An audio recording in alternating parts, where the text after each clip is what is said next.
talking unless y'all giving me land and 2,000 or more every week.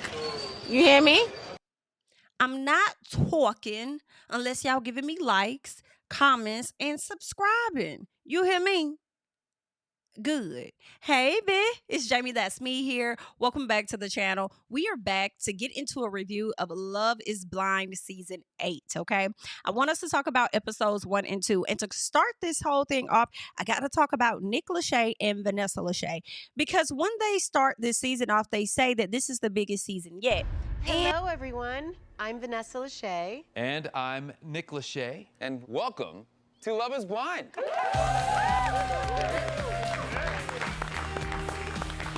This is our biggest season yet.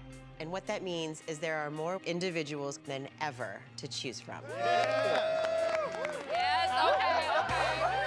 I do have a little bit of an issue. Just a little piece, okay? Just a little piece. So I'm like, dang, this is your biggest season yet, and we don't have quite a few more black people that could find each other compatible just a little bit? Come on, guys. Let's work on it just a little bit, because what I'm seeing are 3 people. Those 3 people for me are Devin, Britney, and Virginia. And I think that those 2 ladies are absolutely beautiful. I think they have beautiful personalities. And some part of me hates the fact that we are not going to see their story continue, because both of the ladies are interested in a guy named Devin, and we'll get into their story in just a second. But I just wanted to highlight the fact that I would love to see these 2 ladies continue on throughout the process. But because they're both interested in that one guy can only pick one girl. Therefore, somebody's story is going to have to come to an end. And I hate to see it. But anywho, just wanted to bring attention to that. In the meantime, let us go ahead and talk about the first 2 people, okay, that ended up going on a date. And that's Daniel and Taylor. And what I know about Daniel is that he's 30 years old. He's a sales account executive. And he's a Taurus. Meanwhile, you got our girl Taylor. She's about 31, 32 years of age. She's a colonoscopy nurse, and she is a Pisces. Yes. Now, when she first come in, she says that she's waited 31 years to find her man. Not 31 years. you about to find him behind the wall. Well, we hope it works out for you. Now, she asked what he needs from a woman, and basically what Daniel says that he needs is a woman that wants to start a family, because he does want children, and that is something that's very important to him. He also goes on to talk about his sister, who was born blind, from my understanding, so it allows him to see the world in a completely different way. All in all, the dates seem to go pretty well, but we got to keep going because there are more dates that are supposed to happen. Now, next up, Taylor meets with Brad, and she also meets with Ben. And what I'm learning about Taylor, she just seems like she's a cool chick, down to earth so far, kind of like in Taylor. We'll see how things progress. Meanwhile, we got to talk about Devin, aka D-Book, if that's what he wants to be called, and Miss Britney, who likes to go by B-Dot. How about you? Devin, I am Brittany. Brittany? Not Yes. Brittany, but Brittany. Yes, you can call me Brit. My Okay, friends cool. call me B-Dot. So whatever. B-Dot. They have some similarities, but before we get into the similarities, we have to talk about the fact that Britney is 35 years old, and she's a partnership executive, and she's also an Aries. Meanwhile, you have Devin, who's 28, 29 years of age, one of the 2. He's a youth director, and I do believe he's a coach as well. He also has a basketball coaching business, and also he's a Pisces, all right? So y'all let me know, okay? I mean, I've seen Pisces men, and they seem to be pretty good guys, but you know what? A lot of you guys that we root for, y'all end up breaking our hearts by the end of the season. So I don't know. Because last year we were into a particular couple, and things went to the left when we found out he had all these children and stuff. So listen, I don't know. Hopefully Devin is indeed a stand-up guy. We shall see. Now, when we talk about the similarities, it's given basketball. Britney also used to play basketball, as well as being a coach as well. Him being a coach currently, him loving basketball, also having a side business with basketball, that's something that they immediately connect on. And I'm sure that raised the eyebrow for him, because, hey, you don't meet a lot of women that actually know how to play basketball.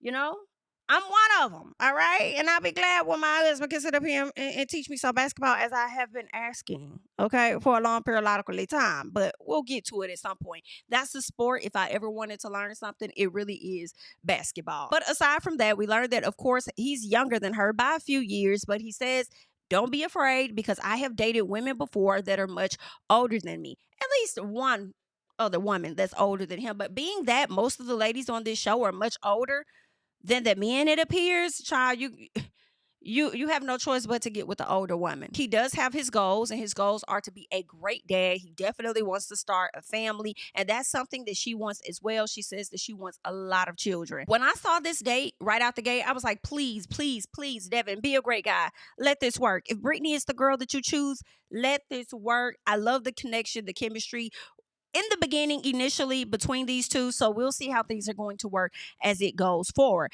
Now, Devin also goes on a date with a beautiful woman by the name of Virginia. What's your name? Virginia.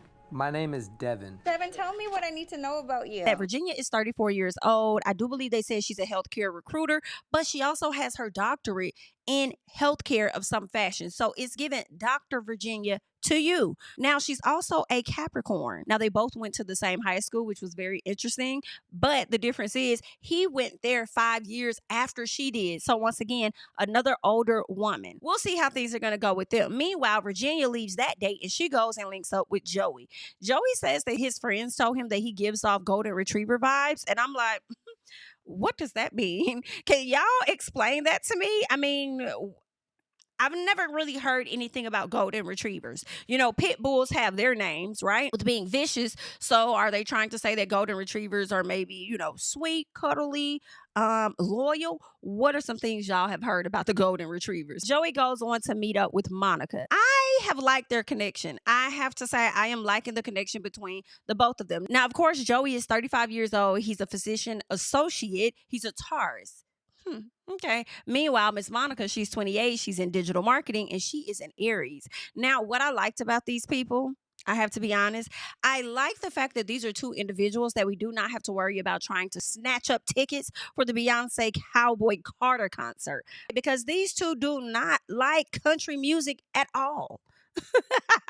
So I thought that was really interesting. I'll be honest, a lot of times when I see white people, I make the assumption that they all may like country music. But if you don't like country music because you feel like, oh, it's sad and it's this and it's that and every woman wants to murder the guy and the guy's always crying, then how do you feel about rock music? Do you guys listen to that?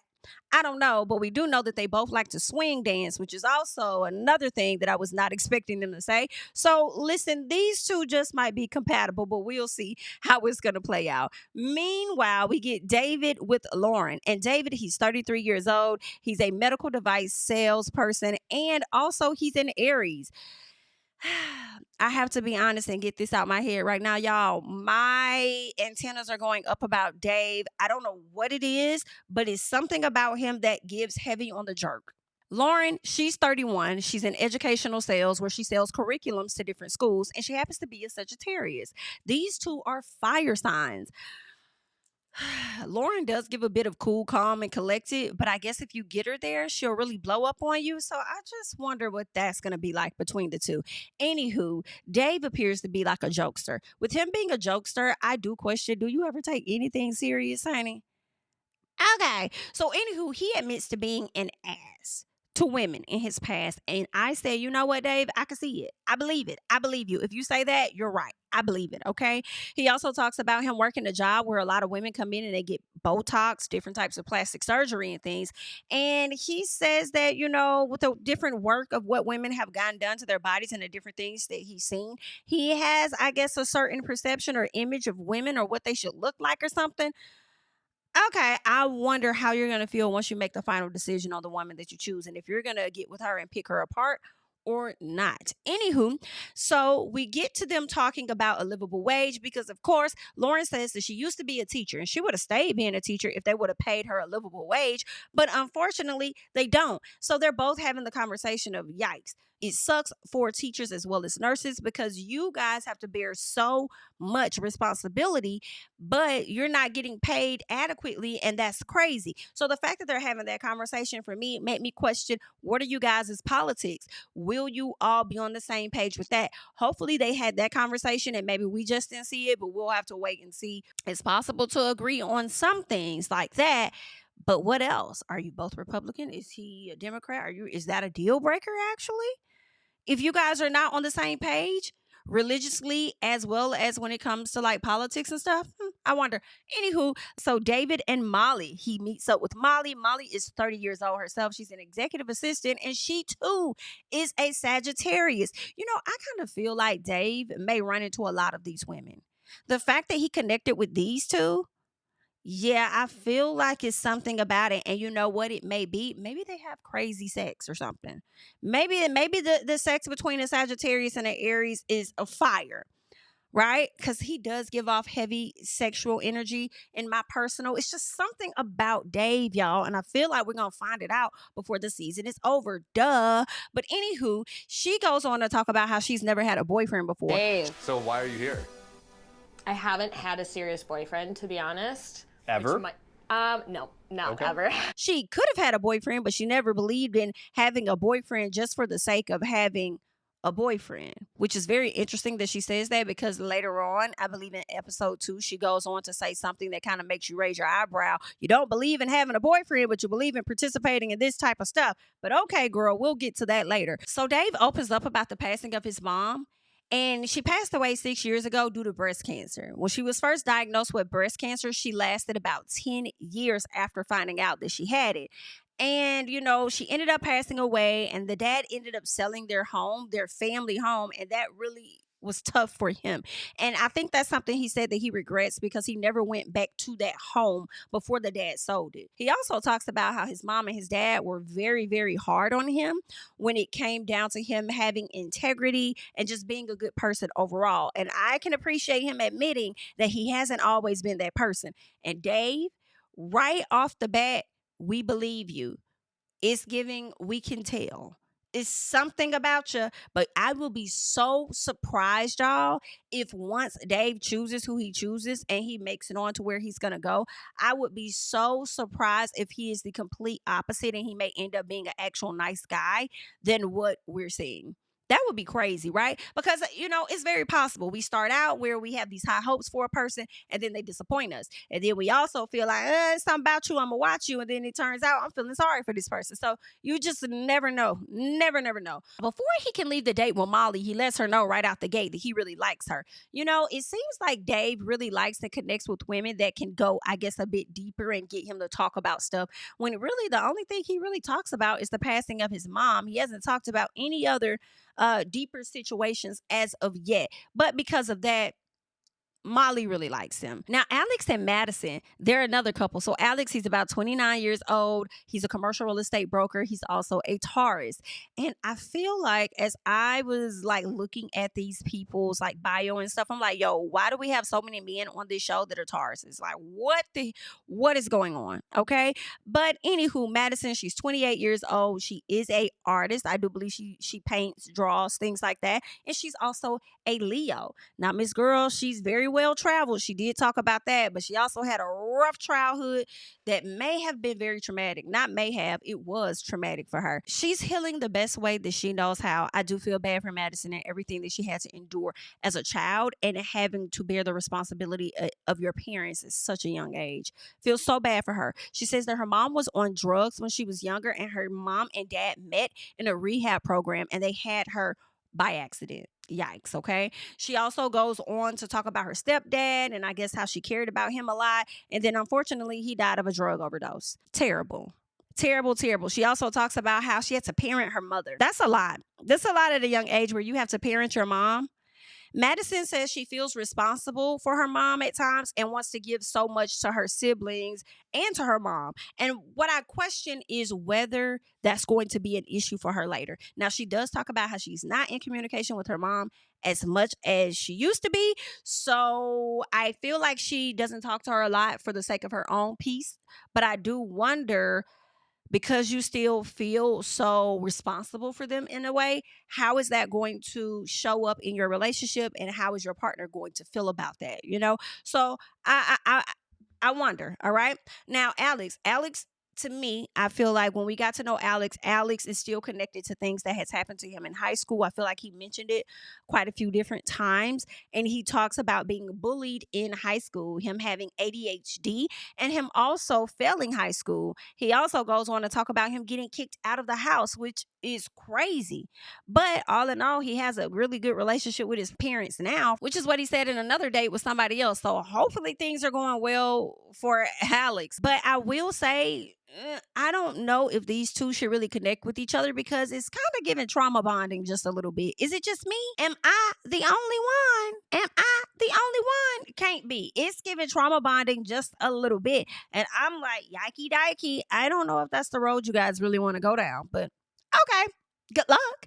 Now, Madison and Mason, she links up with Mason. Now, I have to say, out of Alex and out of Mason, I'm kind of liking Mason for her a bit more. Now, he's 33 years old. He's a cinematographer and he's a Taurus. She's a Leo.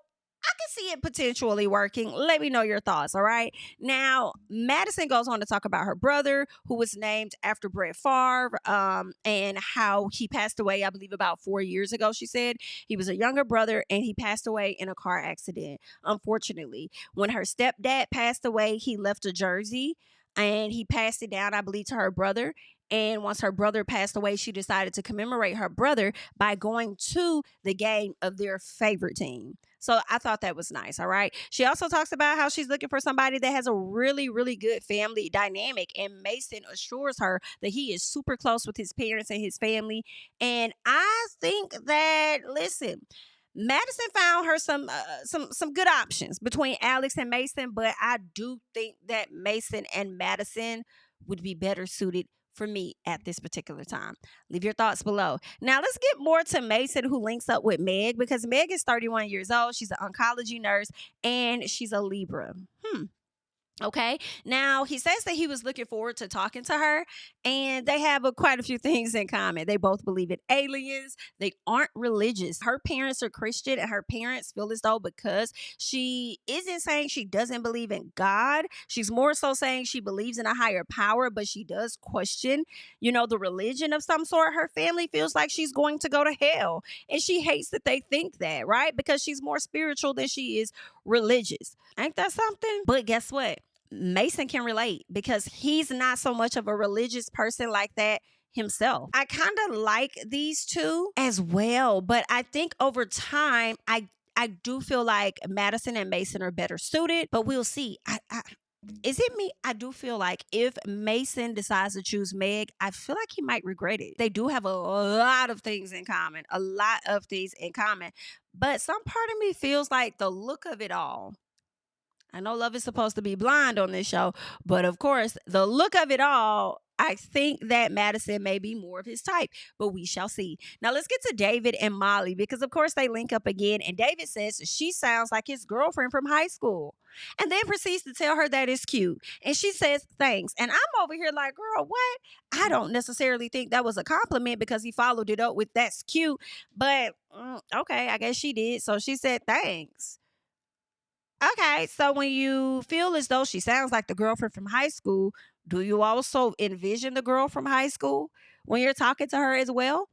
Of course, they talk about the bedroom, and he asks her if there's anything that would make her go, oh my God, this weirdo. And she says, no, I'm pretty open. I'll try anything once. And he said, well, me too. I'll try a few things as well. I like that. And I said, here we go.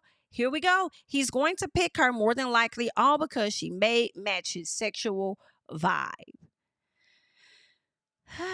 Isn't she a Sagittarius, I believe I said, and he may be an Aries? First of all, I have to double check because I believe we said that David is an Aries, and Aries men in my personal are a fucking trip. They are, in my personal, I feel like they are extremely selfish and can be very controlling. But that is just what it is that I think. And I don't think that a Sagittarius woman is going to want to be controlled. So I definitely see some friction, some head bumping, whether he chose Molly or he chose the other girl. Whether he chose Molly or Lauren, y'all gonna have some problems. Leave your thoughts, all right? Because I feel like he might be leaning towards Miss Molly, all because of the sexual connection that they may have together. Now, when it comes to Lauren, He talks about how his sister knew he was coming on this experiment, but also tells him that she doesn't think any of the ladies are good enough for him. Now, when I first heard it, I was thinking about it as far as like, who is your sister to say that nobody's good enough for you? She won't even let you do the process yet. Like, just let him do the process, and then we'll see if there's somebody that's good enough for him. Girl, what you talking about? Why you got to be like that? But now I'm looking at it completely different. I feel like the sister told him that because he just may be a very picky guy, in my opinion. I do. As I think more about him saying, oh, well, I work in this type of environment and I'm seeing women do these different changes and I have a particular idea of how I feel like a woman should look. Da, da, da. You know what that makes me think? I feel like David could create the ideal woman that he would want on the outside, right? And I just see, I could see him being extremely picky. I do. I think that he may be a bit of self-centered. And I also think that what other people think of him is extremely, extremely, extremely over the top important, just a bit. But I could be wrong, but this is just my initial thoughts about this man, because honey, I don't know, but some is not right. He talks about being in a book club, and he said something that was a little bit of interesting. He said, I read very, very well, but I think I have issues comprehending. And I said, you know what? It's okay, because I feel like that's me sometimes. Could it be that we ADHD or something? I don't know, but I'm one of those people, I'll have to read something more than one time as well. So, okay. Now let's get to Daniel and Taylor, because although they connect a lot, she lets him know that she is an overthinker. I really hope that the overthinking that she does really does not get too heavily into the way of their relationship. He seems like a pretty calm guy, though. That's what I like about Daniel. He seems to be a pretty calm guy. He seems to be the type of guy that I'm here for you. I'm here to support you. What do you need? How can I help you? I got you. I got your back. We'll get through this type of thing. So he seems to be one of patience. Even when she's an overthinker, he may have the patience that she needs, and we'll see. Now, can we get to Devin, Virginia, and Britney? Once again, they go on their dates, and I just cringe so bad because I'm like, I really hate that he's both of you guys' only option, and I wish you had more because I don't want to see your story end here. Oh, it sucks. To Joey and Monica. Now, I like these two. I told you guys that from the beginning. I like these two. I think that they are so cool, and I think they're so corny all at the same time, right? So he talks about how he was getting accepted to different Division I schools, and instead of him going off to do the Division I schools, he decided to stay home closer to home so that he can help out with his sister and his mom. He figured that they would need him, and he didn't want to leave his sister alone with his mother, so he gave all of that up just for him to go to school much closer. He talks about his mom being terrible with money, and when he graduated college, he didn't have a lot of money to his name, so what he did was teach himself how to do stocks, trades, all of that, and he was able to buy his first property. Go ahead, young man. In addition to that, he was able to set up a retirement account for his mom. So listen, Joey is all about the money. And let me tell you something. Miss Monica was like, oh yeah, that's what I need. I need a man that know what he's doing financially and somebody that's going to come in and teach me those very things, honey. So yeah, she said, that's it. That's what I could have sworn I heard Monica say, that's it. This is it. It's you and I. It's us. Cancel out everybody else. I done found my money maker. I done found my man. He out here setting up retirement accounts for his mom. Oh, absolutely. He's going to make sure my future is secure. He's going to make sure our kids' future is secure. I found my man. Period. So, that's what we got going on. Okay. Now, David and Lauren link back up, and David doesn't know what his non-negotiables are. This is why I don't know why David is here. If anybody is here to play in people's face, I don't care. I truly feel like it is David. She's asking you a question, Mr. I joke around and play too damn much. She asks you, what are your non-negotiables? And you mean to tell me you don't know? For you to be such a picky guy, you don't know what your non-negotiables are? Well, you know what that tells me? That means that you have so many fucking non-negotiables that you don't want to tell her what they are out of fear of scaring her the fuck off. That's what I think of you, David. Okay? Now, she opens up and talks about how she's a party girl, and she also got like some tattoo on her arm or whatnot on her wrist. I believe it's called F the Patriarchy or something like that. And I'm like, girl, not F the Patriarchy, when I feel like the man you're talking to heavily contributes to it. Okay, and supports it. So I don't know. Now, he goes on to open up about his own tattoos. Tattoos lead him down the road to the situation of his mother passing away. So, of course, he has handwriting of his mom tatted on his arm. I think he has 2 different ones that his mom wrote in like a card for him. He took his mother's handwriting and he got it tatted on him. In addition to that, he has his home address tatted on his thigh. That is his home, family, childhood address that is tatted on him. And it allowed him to open up more, talk more. And from that moment, because she was able to somewhat penetrate his heart just a bit, get him opening up to talk about his mom and things, now she's back up on the list for him, right? She's back up on the list at the top of the list. And I'm just like, what else is going on, guys? And I'm not trying to discredit, discount, or disregard the passing of his mother and how that may have affected him. But what other things have you been through in your life that you could also share? Let's get to David and Molly, because here he go telling Molly in the midst of that conversation how much he likes her a lot. And I said, that's so interesting that you like Molly all this much, but you didn't even want to go and meet with Molly after you had the conversation with Lauren. You wanted to just stay in there with Lauren all night, all day. That's what you wanted to do. Lauren thought you were going to probably cancel that date with Molly, which is what she asked you to do or told you to do. Like, yeah, just cancel it or whatever. But he didn't. He continued to go on that date with Molly, even though you could tell it was visible that he really didn't want to go high key. But when he got in there, obviously he enjoyed it so much that he had to remind her how much he really likes her too. I guess, honey, maybe that's what the process is all for, right? When you like a person, let them know. But it's something about you, Dave, and we're going to figure it out one way or another. So Madison and Molly end up having a chit chat, right? And so Molly opens up and says, oh my God, you know, I really like him. I don't know if any other girls are talking to him. Well, actually, I do know. I know that Sarah's talking to him. I know that she's talking to him. And I'm like, girl, I have not seen Sarah go on a date with this man at all. Like, girl, really, at this point, we don't even know who the hell Sarah is because they haven't fully introduced us to her just yet. But we'll get into Sarah in another episode. Thank God. Okay. But Lauren decides to slide up and put up a chair and talk to the girls. But Lauren is not willing to expose who she has been going on a date with. And honestly, I like it. I like it. Don't tell the ladies. Don't tell them. Just hold it off just a little tad, just a little longer. I like it. But guess what? Miss Molly is feeling so confident in her situation with Dave that she decided to expose to Lauren who her guy is. And she tells her that it's Dave and that she found her husband. I said, girl, why would you do that? Honey, Lauren, baby, she was not happy about it at all. Okay. Everything is spinning for her because now the reality has sunk in with the fact that this man could choose a whole nother woman over her at any moment. And I don't think Lauren has many other options, really. Just like Molly. I don't think Molly has any other options either. But girl, that's what's going on. That was all in episode 1. Now we got to get to episode 2. Episode 2, we see Daniel and Taylor. Taylor lets him know that her dad was diagnosed with a rare form of cancer. And she also goes on to say it always takes an illness to bring you back to what's important when it comes to family.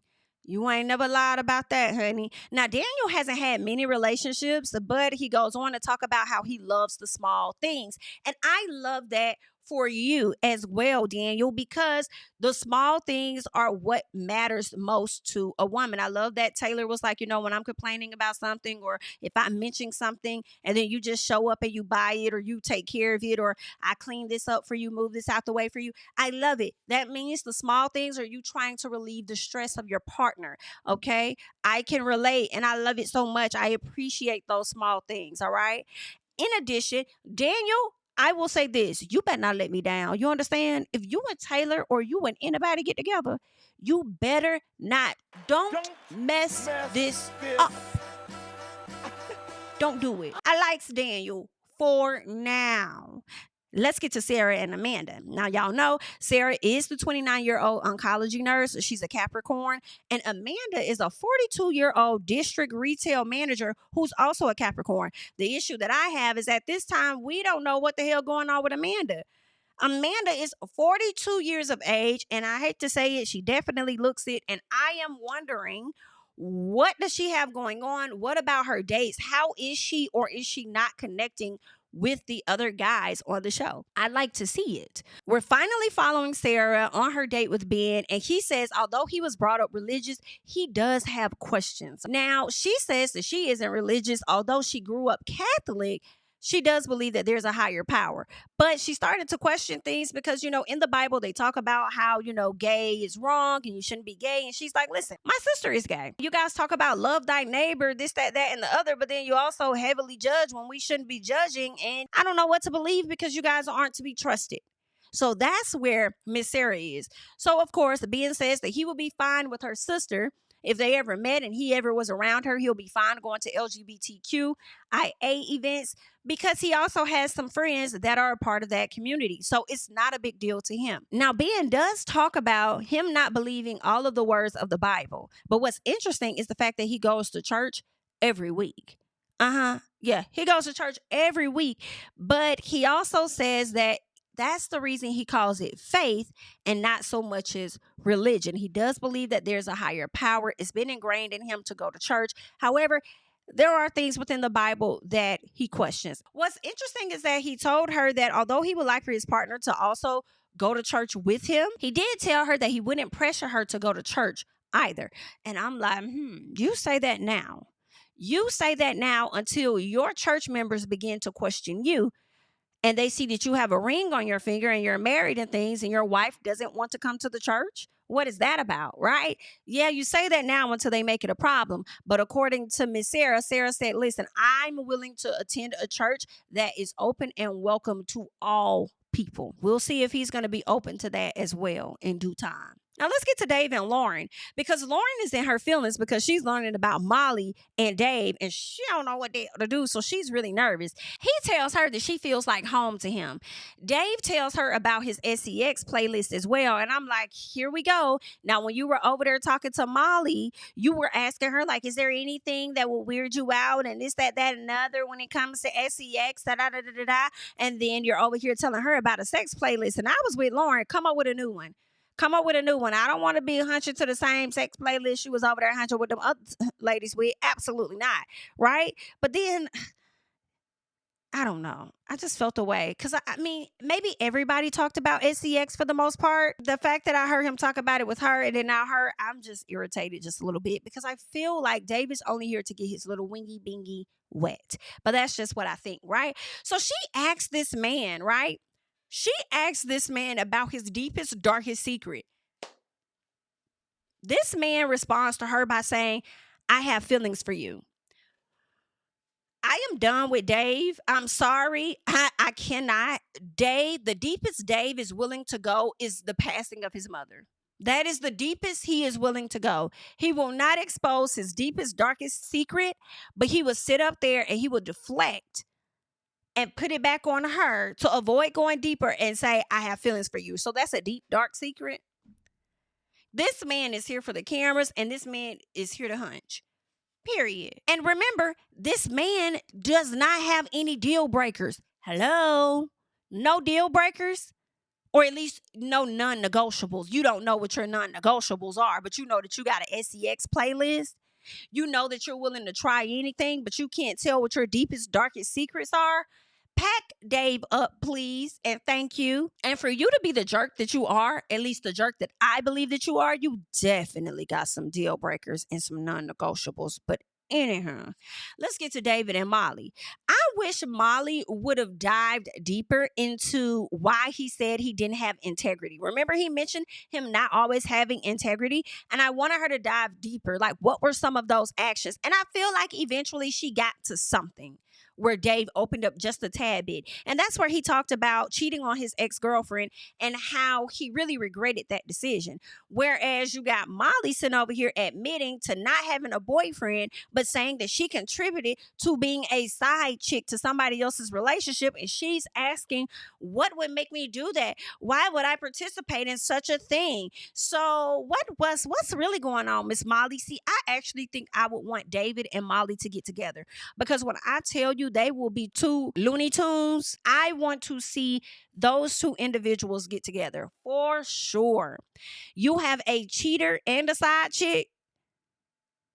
I think it may be a recipe made in hell. If there's a good part of hell, I'll be here to watch it when it comes to those two. And I'm just trying to understand the whole situation of, I never saw the purpose of having a boyfriend, this and that. Could it be that you were never interested in having a boyfriend because you often played the role of a side chick, so then maybe you assume that all men cheat? And because of that, you just saved yourself the time of even having a boyfriend, so you'll just play the side chick or something? Like, what the girl? That's what's up with Molly. Super cute girl. Dumb actions. Let's get to Joey and Monica. So, of course, she opens up about being in between jobs. And once she said that she was in between jobs right now, really emotional, but really glad that she was able to spend the time with her family that she needs to. Shout out to Joey for making her feel better, saying like, no, you didn't make a mistake. You did what you needed to do. And don't ever let no one make you feel like having a job is more important than being there for your family. I mean, sometimes it can be, Joey, for real, for real. But obviously, you've taught yourself how to trade and you have endless counts of money that is not as big because you're going to make money, period. Right? And that for me, once she said that she was in between jobs, honey, she saw security when she heard Joey talk about his money and what all he done got and setting up retirement accounts and all this and that.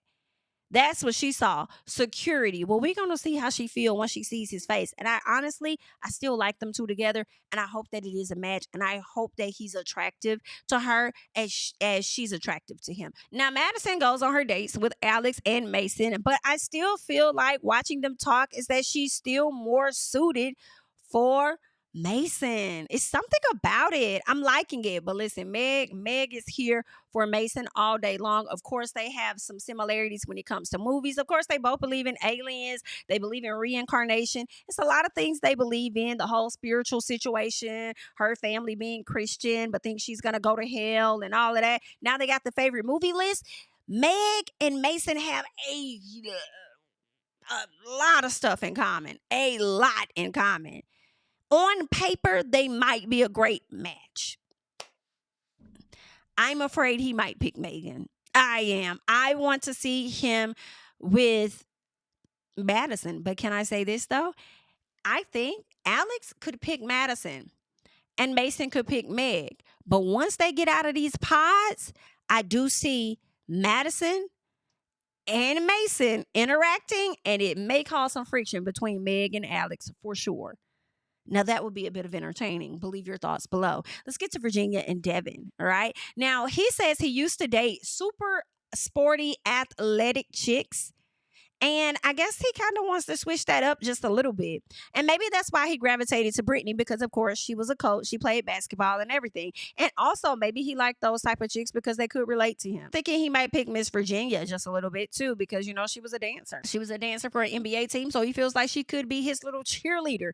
She says that she feels like he's a kind person. And she also says that she hasn't dated a nice guy in some time. She don't think that she's ever dated a nice guy. And that's what's interesting because he tells her that she deserves a nice guy. And I'm like, is it going to be you, Devin? Is it going to be you? Is it going to be you? Huh? Is it? Devin and Britney link up and we learned that their dad have the same exact name. So they're starting to question like, are we related or something? No, they're not. They have different last names. We also learned that Miss Britney grew up very sheltered. Very, very sheltered. They only listen to gospel and things. Her mama wouldn't buy them certain music that they wanted to listen to and stuff. So those two kind of got into a little deeper into their childhood and stuff.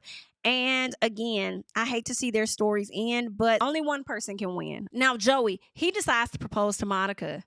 And I'm glad to see it because I saw these two right out the gate. Oftentimes when you're watching Love is Blind, you always see that one couple that gravitate to each other immediately. There aren't any other options, and it's just them two for most of the season. And they got to be the first ones to get engaged, okay? And I like the way that he asked the question. It wasn't necessarily, will you marry me for the sake of this process? It was more so, will you get engaged with me? I appreciate that. I think that's what people should start asking. Will you get engaged with me? So we can go on this journey to see if we really do want to get married to each other. Ooh, child. Anywho, she said yes, as we all knew that she would. So congratulations to them. Alex and Madison. So she's talking about conflict in a relationship because he asked her, like, how do you handle conflict in a relationship? And she says that she doesn't get physical. She doesn't yell or anything. She knows how that feels because she had an angry dad. Now, I don't know if she was referencing her biological dad or her stepdad, but either way, that dad was angry, right? And she doesn't want to be mad or violent or anything. She says she gets very logical. But what's interesting is that her being very logical is also her kind of being dismissive, right? Because her attachment style is more of a avoidance, avoiding the issue, avoiding you. I'm done with you. It's her coping mechanism, I suppose, or defense mechanism, where she tries to go ahead and put a person in a particular box, so they can't hurt her any further. So if you were to walk out or leave or go away or whatever, she isn't as hurt or whatever. So yeah, and he found that to be very interesting. And what I appreciated was him highlighting the fact that, that's a trigger for him, right? He says that he was cheated on before and he handled it very calmly and he appreciates that. But the fact that her style of attachment is avoidance, then for him, he's like, I don't really like that because I like to deal with the issue, and I kind of want the opposite. I want you to show me that you care and that you want me and that I mean something to you instead of just pretty much avoiding me, dismissing me, writing me off, because that's going to only create more of an issue for us. Okay. Now, Madison has been through a lot with her raggedy ass parents. All right. They really made her responsible for them for sure. And I just really hate it for her. Like, that girl has been through a lot with those parents. And we'll see how that's going to affect her when it comes to her relationships. So I'm looking forward to seeing how she navigates this process. Now, it appears that Meg may have learned that Madison and Mason are really connecting. So now she's at a place where, I need to lay it on thick just a bit.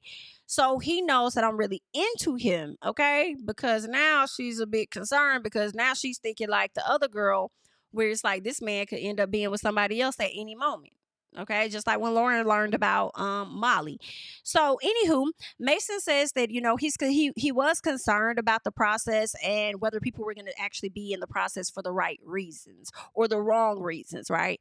And it seems like he's met some pretty genuine people to him. And of course, she talks about how she's ecstatic, especially if she finds her person. She's ecstatic to be married to them. But she does say if she doesn't find her person on this journey, that is okay, because she knows that he's out there. And a lot of the questions that she's been talking to Mason about, she's never had those questions with anyone else that she's dated. So to her, she feels like, okay, I'm learning the right tools that I need to learn so that if I don't find my person here, I know how to go out and date moving forward by asking the right questions and different things like that, right? But as she's talking, I'm like, this is not necessarily you letting him know how you feel and that, hey, I'm really interested in you. This is you really saying, hey, it's okay if you don't pick me, It's okay if I'm not the one that, even though I really like you, and that's the reason I'm here, you felt like you needed to lay it on thick. But when you got there, you didn't necessarily lay it on thick. Now, they both talk about reincarnation and, what they believe about it. She will want to come back as a butterfly. He will want to come back as a dolphin. And then she says the sex life is still good. And I'm like, huh?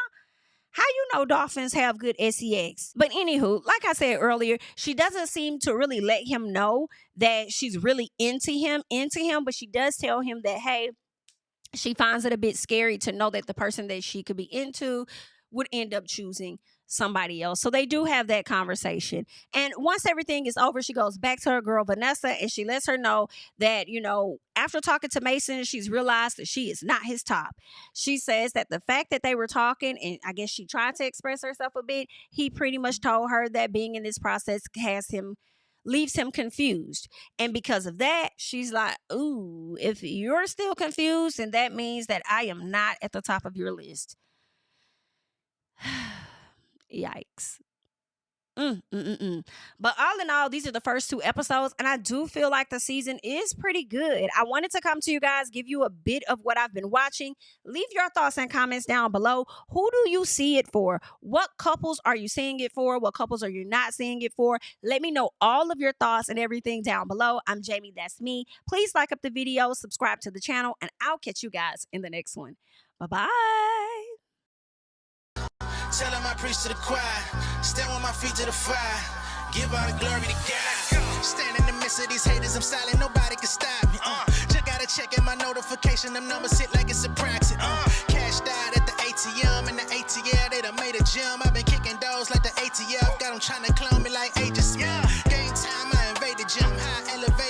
race the rim.